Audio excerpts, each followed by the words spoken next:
Hello guys, welcome back to another FIFA 21 video. Today I'm going to show you these updated 4-2-2 custom tactics and player instructions. So the 4-2-2 formation, it's a very attacking formation really. You can start off your game with it, but personally I recommend, this is what I do, to sort of switch to it when you are a couple goals down, usually towards this in the second half of the match. Maybe you're a goal or two down and you feel like you do deserve to win, you have a chance of winning, switch this formation and you're guaranteed to sort of score more goals than you would before. The good thing about this formation, and it's not ultra attacking, because there are 2 CDMs, it does help defensively as well. So it's not like when you switch this formation, you will concede loads of goals as well as scoring them. So you are more likely to score than you were before, but you will still be able to hold the ball a bit easier and still defend a bit easier due to those 2 CDMs helping out.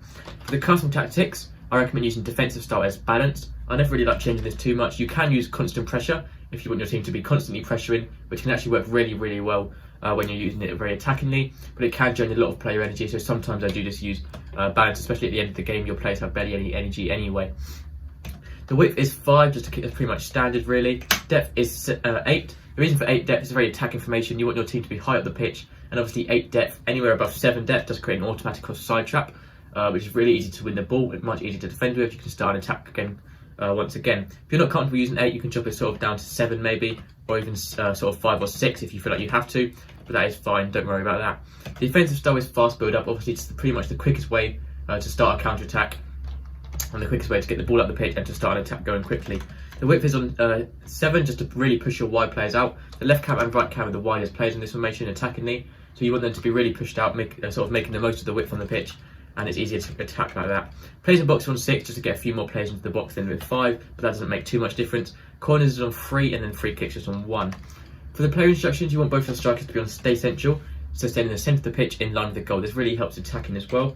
You also want to get in behind so they're making forward and run through their defenders, and stay forward so they're always at the top of the pitch and not dropping back. That is for both your strikers. So for your left cam and right cam, you also want to stay forward as well, and you also want to get into the box for cross, so they're making runs into the box to overload the box, and you're more likely to score more goals when you have more players into the box. So that's for both your left cam and right cam as well. For your 2 CDMs, you want to use cut passing lanes on both of these to stop the opposition making through balls through to their attackers. You also want to cover centre, to stay in the centre of the pitch and not drifting out wide, and you want to stay or attacking to stay back in the CDM role. With a really attacking formation, you do need that extra defensive help, so I do recommend using both CDMs defensively and on the same player instructions as this. For the centre backs, leave those default. Full backs, use stay back while attacking to stay back in the defensive line. You can use balanced attack, but as you already have left cam and right cam, your full backs will be quite useless pushing up as well. So I recommend using stay up while attacking for the extra defensive help, and then use overlaps to make an overlapping runs on the outside.